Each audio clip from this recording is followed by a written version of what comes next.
A'udhu billahi minash shaitani rajim. Bismillahir Rahmanir Rahim. Rabbi shrah li sadri wa yassir li amri wahlul 'uqdatan min lisani yafqahu qawli. We start with verse 70 of Surah Yusuf. It says, while Yusuf was arranging the loading of their provision, he put the royal drinking cup into his brother's bag.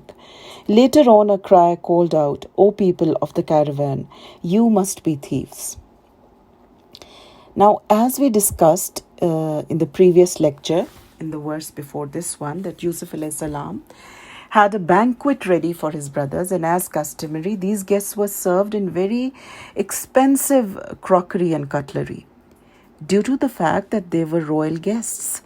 So Yusuf alayhi salam made a plan, and he just got hold of one expensive cup. Maybe it was made of gold, and the eligible suspects were the people of the caravan who had just left the table. Now, Yusuf alayhi salam had done this in order to get back Binyamin, his real brother, as he had planned that he would be caught and brought back to him.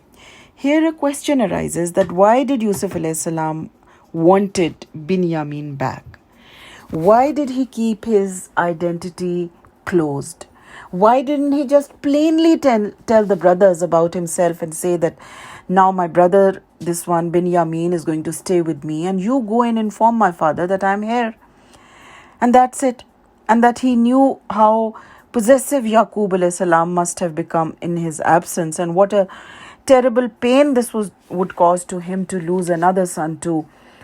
Like there are people who say that once Yusuf alayhi salam was mature enough, why didn't he send a message to his father that I'm safe now, and relieved him of the pain?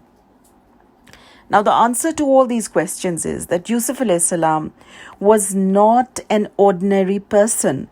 He was a prophet of Allah, and prophets have this distinction that they do not make their own decisions in life. In every step, every move they make, they are divinely guided. That is, that Allah subhanahu wa ta'ala directly tells them through wahi what to do and what not to do. And for everything, they wait for the command of Allah to come, and then they take the action. So this plan and working was revealed to him, and he was commanded not to reveal his identity. As for the pain and grief of Yaqub alayhi salam, Allah subhanahu wa ta'ala wanted to raise his ranks, and all that happened was in the infinitive knowledge and wisdom of Allah subhanahu wa ta'ala. Verse 71, they turned back and asked, what have you lost? Now the royal servants run after them, charging them of the theft, and they are shocked at what they are saying, because they are going through an ideal situation. They had their father's permission in taking Binyamin along.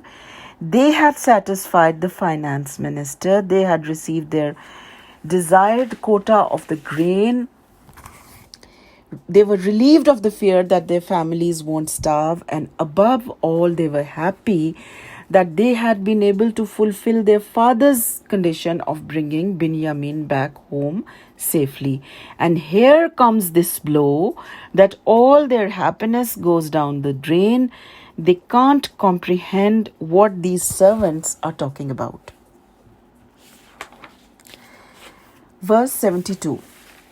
The royal servants said, we have lost the king's drinking cup, and the one who brings it will be awarded a camel load of corn, I guarantee it.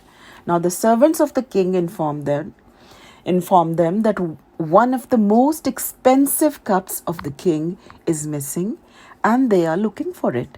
And one person from these group of servants has been made in charge of the whole inquiry, of the whole interrogation. He has been given the responsibility of taking a team and carry out the investigation, and this man tells them that whoever finds the cup will be gifted with a prize of a camel load of grain, something that was extremely precious at that time.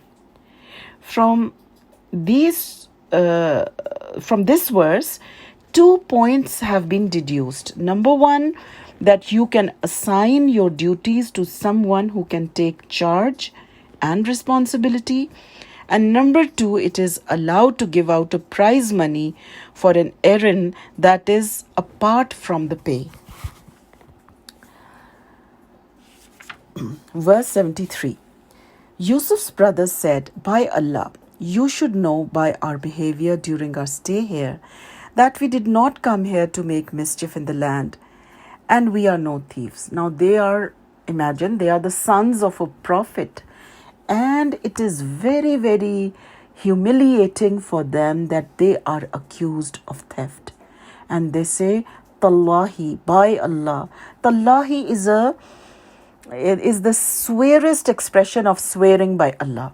And they say that we have been interacting with you since quite some time, and you know well that all our transactions were carried out in a very peaceful and a respectable way, and we have never created any mischief or problem for you. Our terms were very respectable. We honored the minister and he honored us. So why is it that you have started doubting us for theft? Verse 74. The royal servant said, "What would be the punishment of the thief if you are liars?" Verse 75. They replied, "The punishment of he in whose pack you find the royal cup will be to make him your bondsman. That's how we punish wrongdoers." Now this was the next mark of Yusuf alayhi salam's plan, as it was planned. That is, that he is telling them to suggest the punishment for theft in case they turned out to be liars. Now the government in which Yusuf alayhi salam served was a non-believing government, and we don't know what laws they had for theft. And the family of Yaqub alayhi salam followed the laws of the Sharia, and Yusuf alayhi salam knew well that in the Sharia of Yaqub alayhi salam, the punishment of theft was that the one against whom the crime was proved had to serve the person as a slave whose theft was committed. And as a safety measure, he made the brothers speak up and suggest the punishment so that they could not raise an objection. Verse 76. After this, Yusuf first began to search the packs of his stepbrother before the pack of his own brother. Finally, he took it out of his brother's pack. Thus, we directed Yusuf. He could not seize his brother under the king's law, but Allah willed otherwise. We exalt in ranks whom we please. He is the one whose knowledge is far greater than the knowledge of all others. Now one wonders that why did Yusuf alayhi salam did this to his brother, to accuse him on a charge of theft? Allah answers this question. Kazalika kidna li Yusufa. We directed Yusuf. Allah told him to put this goblet in his bag. Why? The answer to this is in the verse. He could not seize his brother under the king's law, but Allah willed otherwise. Allah says that this was the only possible strategy to keep Binyamin. Otherwise, how could Yusuf alayhi salam have said that, no, I want to keep this young man with me? He hadn't told them that he was Yusuf. So it was Allah who taught him this way out. The end of the verse says, He is the one whose knowledge is far greater than the knowledge of all others. Now this sentence brings out to us one of the dominant themes of Surah Yusuf, and that is knowledge. In Surah Yusuf we learn that only Allah's knowledge is unlimited. We are told elsewhere in the Quran, people cannot encompass any part of Allah's knowledge unless Allah so wills. وَلَا يُحِيطُونَ بِشَيْءٍ مِّنْ عِلْمِهِ. This attitude towards knowledge is something which all scholars have understood. Even Isaac Newton, when he discovered the law of gravity, said, I do not know what I may appear to the world.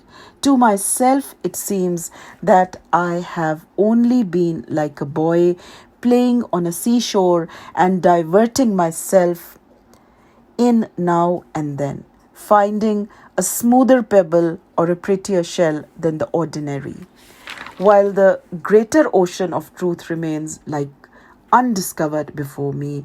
And this is the Islamic attitude towards knowledge. Verse 77. At this accusation, his brother remarked, there is nothing strange if he has committed a theft, for his brother also committed a theft before him. Hearing this, Yusuf suppressed his feelings and did not reveal anything to them. He simply whispered to himself, what a bad people you are. You are accusing me of something, the truth of which Allah knows. Now when the brothers see that the goblets come out of Binyamin's belongings, they are shocked and they are embarrassed too, because just now they had boasted about their honor, their dignity, and in their confusion, to cover up for it, they say that he had a brother who also committed a theft. Imagine how Yusuf alayhi salam must have felt at that moment. They are the ones who had committed the worst theft, robbed a son from his father, and they are conveniently shifting the blame on Yusuf alayhi salam. Now the reason why they accused Yusuf alayhi salam of theft was, according to one tradition, his maternal grandfather was idol worshipper, and even as a child, Yusuf alayhi salam was not comfortable with this idea. He did not want that his grandfather should worship an idol, so he broke it. And when the idol was not found in its place, the word was spread that Yusuf stole the idol. And another narration quotes an incident that when Yusuf alayhi salam's mother died, his aunt took him with her. This was his father's sister, and she loved him very much. But when Yaqub alayhi salam took him back, she did not want to depart from him. So she placed some of her belongings in his luggage, because as I told you before, that according to the Jewish law, the person who was proven with theft had to stay with the owner of things all his life. But Yaqub alayhi salam saw through this plot and took Yusuf alayhi salam away. Yusuf alayhi salam listens to this lie. Imagine how hurt he must have been on hearing what opinion his brothers had for him, but keeps his feelings suppressed and says in a low tone, like he's talking to himself, what a bad people you are, that how you have the audacity to twist the facts.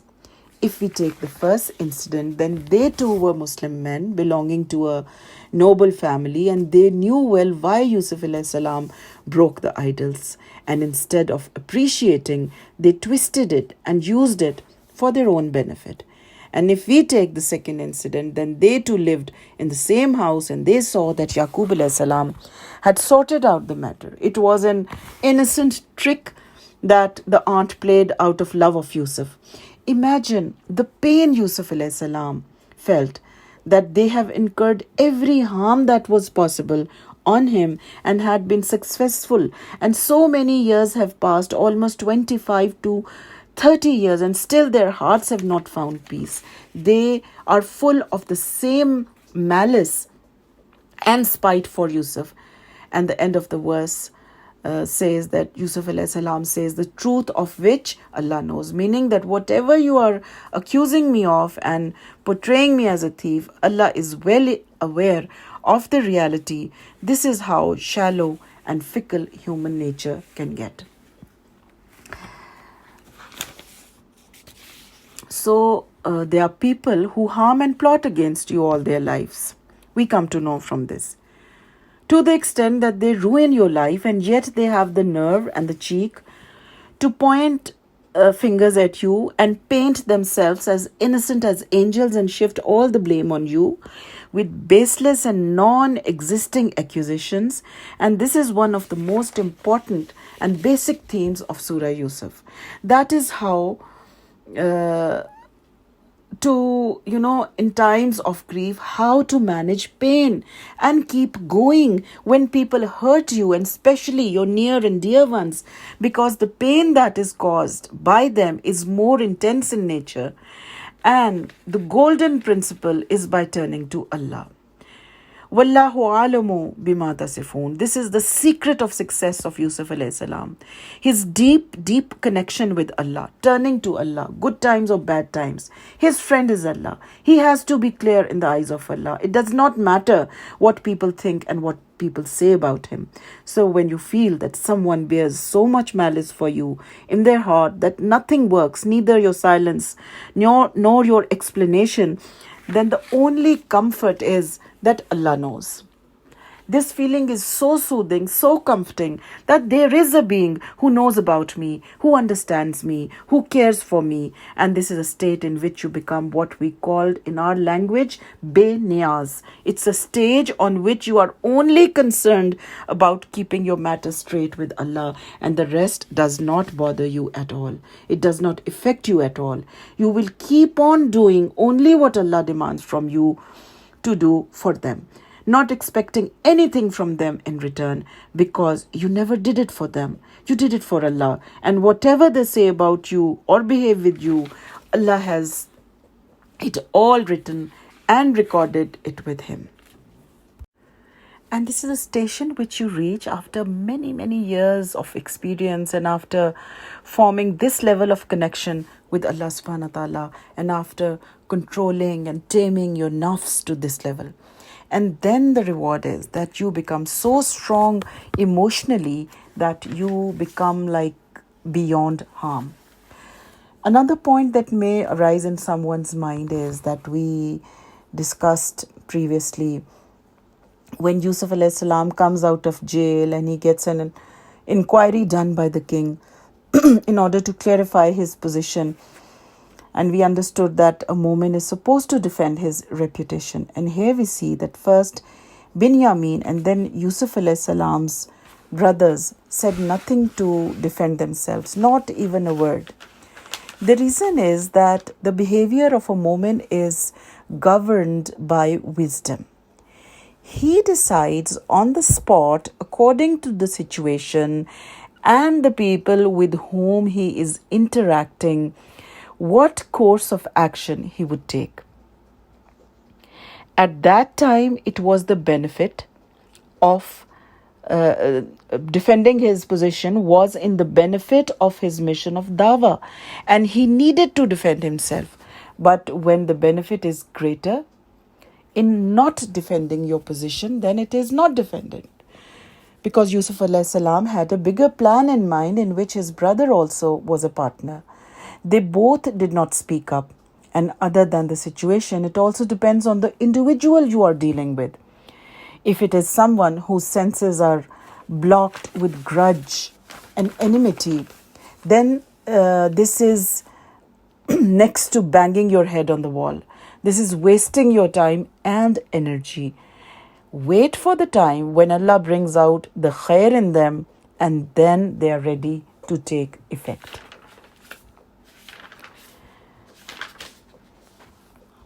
This is verse 77. Verse 78.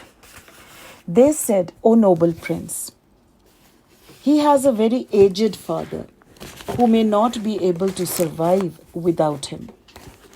So take one of us instead of him. We see that you are one of those who do good to others. So we see that in this verse,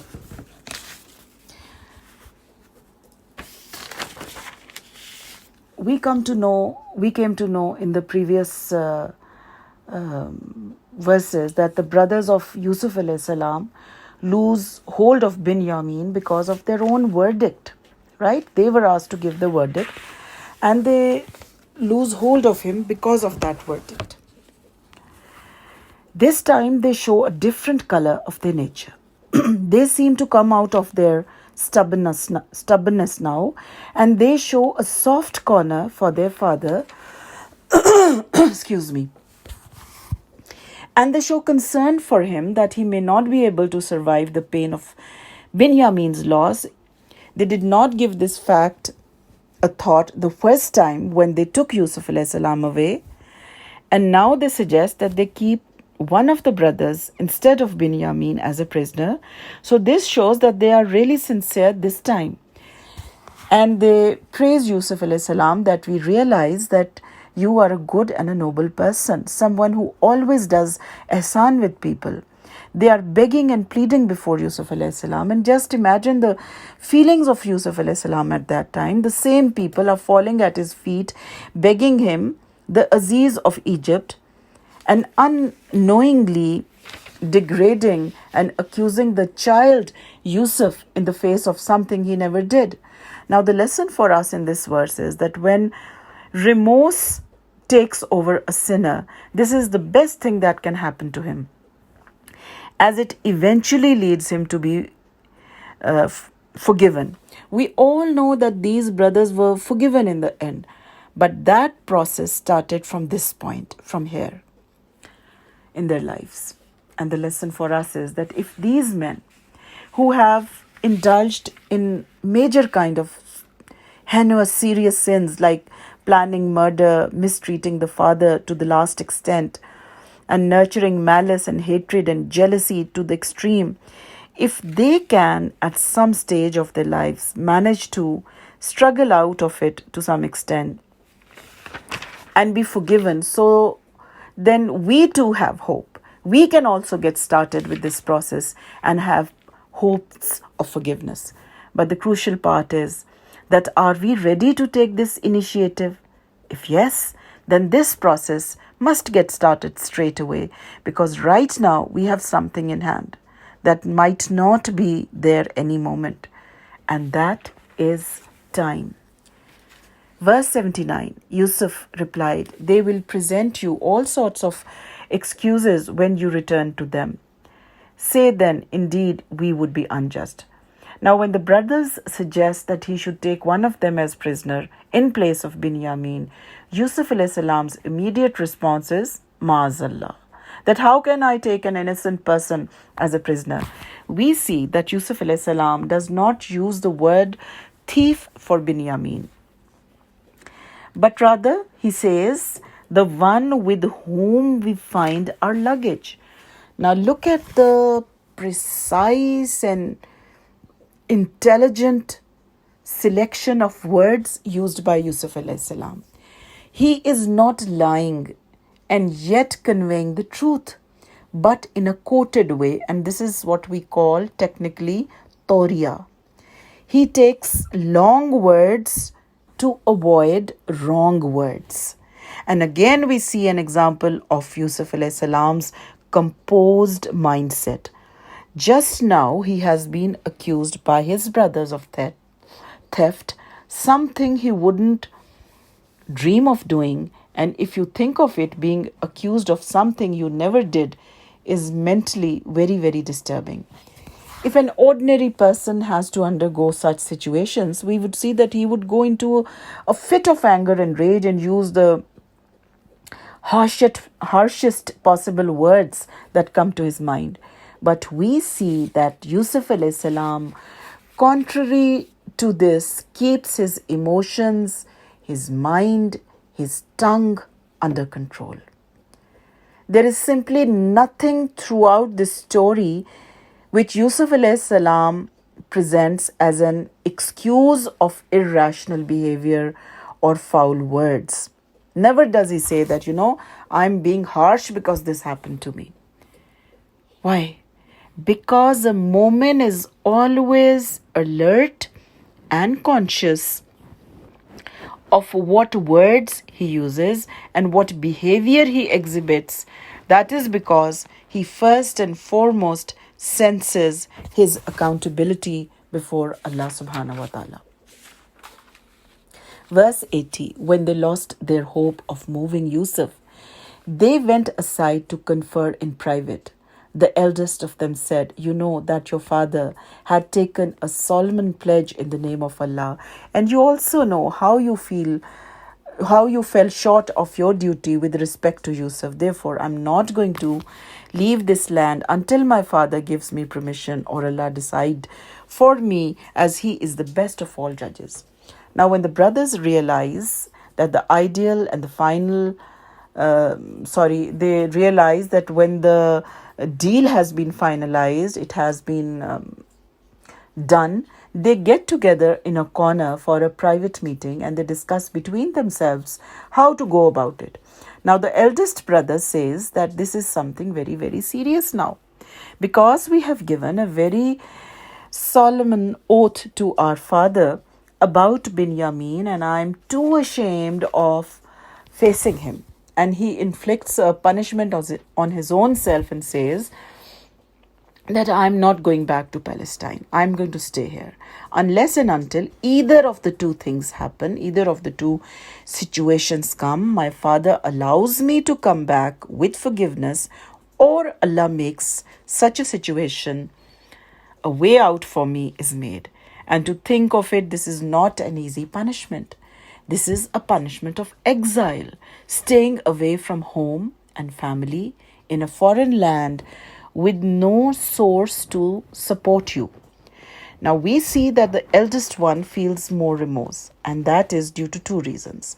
Number one, he's good-natured, and secondly, being the eldest, he feels responsible. And he wants to show to his father that I'm not lying and I'm sincere to you, or rather he wants to prove to his father. So finally, they feel remorseful, they feel guilty about Yusuf. They avoided discussing Yusuf all these years because, criminals don't like to discuss things that would disclose their crime. But now such an incident has come up that the memory of the forgotten Yusuf is revived. They talk about him. Now from this words we learn another very important etiquette of Islamic teachings. We see that out of those 10 brothers, the one who shows positive feelings, or you say goodness, Allah subhanahu wa ta'ala specially makes clear who he was, or his identity is made prominent, that he was the eldest son. And in the verse 10, Allah says, one of them said, "Do not kill Yusuf, but if you must throw him into some dark well." Now, although he stopped them from murder, but instead suggested something that was brutal as well. Here Allah subhanahu wa ta'ala does not disclose identity. Narrations from other sources say that this was the same brother, but the Quran is silent on that. This teaches us that when we have to tell about some sin, we make the sinner ambiguous. We do not reveal his identity. But when we praise some goodness, we pinpoint the doer of good and make him conspicuous. We find in the Sunnah of Prophet ﷺ too that whenever he had to reprimand a companion in a gathering, he would not take names but use phrases like, if one of you does this, and if he had to encourage or promote goodness in someone, he would make sure that his name and identity was disclosed. So this is an Islamic code of ethics that we all should be following too. Verse 81. Go back to your father and tell him, "Father, your son committed theft. We did not see him stealing. We testify only to what we know. How could we guard against the unforeseen?" So the eldest brother tells them that when you go back, tell your father that Binyamin is not back with us because he committed theft, and also tell him that we are saying this on the basis of evidence. The evidence was that they saw, along with other people, that the lost cup was found in Binyamin's sack. And evidence becomes an established crime when the accused remains silent. And Binyamin remained silent. He said nothing in his self-defense, and tell the father categorically that we did not see him stealing the cup with our own eyes, meaning that we are a witness to the evidence and not to the actual act of crime. And this indeed is the absolute truth. At the very end of the verse, they say, how could we guard against the unforeseen? A couple of meanings can be given to this phrase. First of all, it means that when we took oath with you about taking the responsibility of Binyamin, we did not know that he would steal. Secondly, it means that we know nothing about the secret or private moments of Binyamin in Egypt. And thirdly, it means that when the cup was missing and all of them were under suspicion, and the Aziz asked them to declare the verdict according to their own code of law, then they did not know that how things would come out, and now it would go against them.